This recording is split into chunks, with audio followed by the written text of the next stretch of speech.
how to open the classic devices and printers page on Windows 11 or the Windows 11 Pro.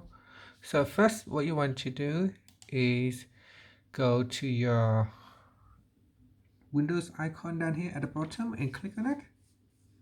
So right click on it, and then click on network connections. In your settings, click on Bluetooth and devices, then click on printers and scanners. After that, you want to click on one of the available printers, then scroll down and click on more devices and printers settings.